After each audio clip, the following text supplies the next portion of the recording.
Hello everyone, welcome back to week 12. Today we look under the hood at the engine that drives modern predictive analytics, the gradient descent. Whether you are trying a logistic regression for churn, a neural network for image recognition, or XGBoost for pricing, behind the scenes, this algorithm is doing the heavy lifting. Imagine you're a price analyst and you want to find the perfect price to charge for a product to maximize profit. And there are millions of possible price points. Trying them all one by one in a grid search would take weeks. Gradient descent is the shortcut. It allows us to find the optimal price efficiently, even in total darkness.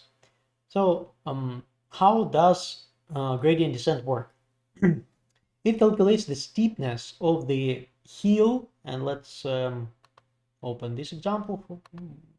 Here's the function, steepness of the hill, and at the current position, and takes a step downhill.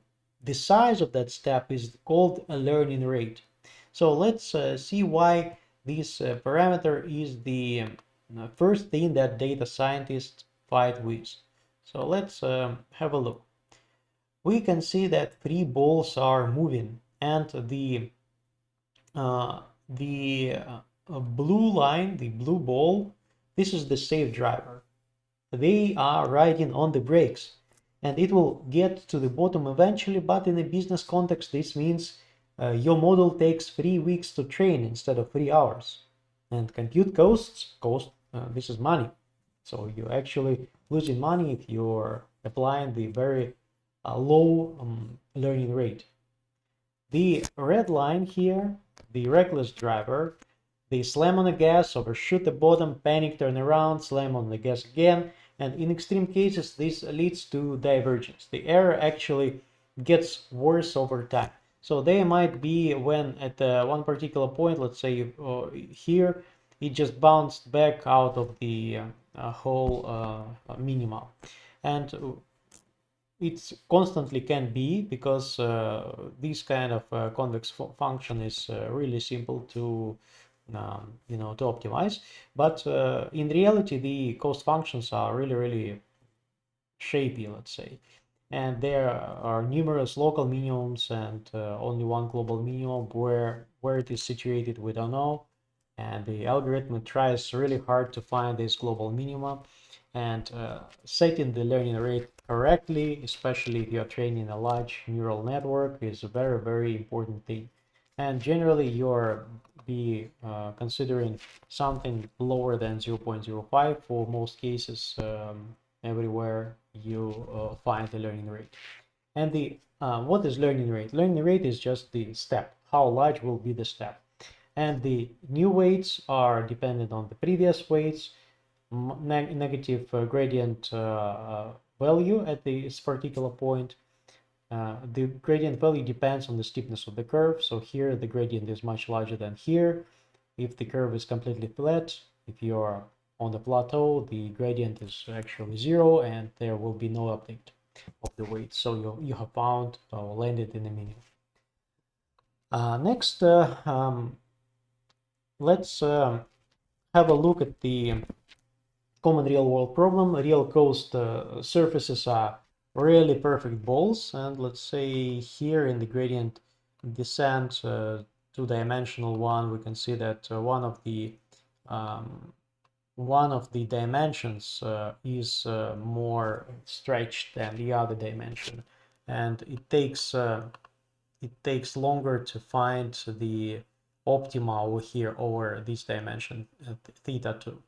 And our goal is just to make sure that let's say, if we look at the age versus let's say salary, and age might be from 0 to 100 and salary from 0 to 1 million, and we can see that the scales are completely different. The cost function will become very prolonged, a long narrow belly, let's say.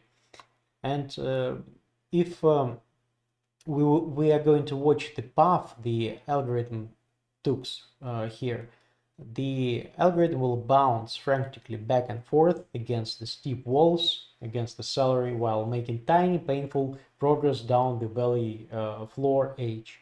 And this is called the poor conditioning. It ruins the training speed.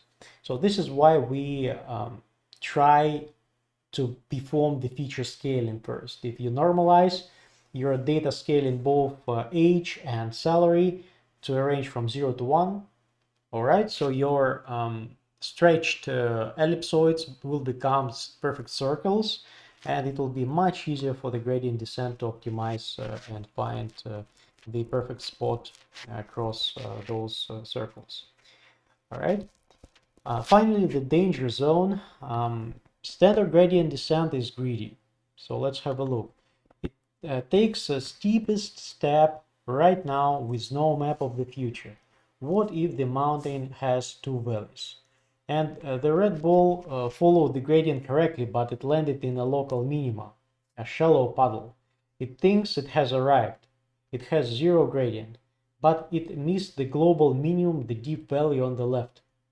This happens constantly in neural networks, where you initialize your random starting weights, and the initialization is very important. It determines basically the destiny of the neural network, whether it will be able to converge or not. So let's wrap up the big lessons. Learning rate is make or break. Too small is expensive, too big is dangerous.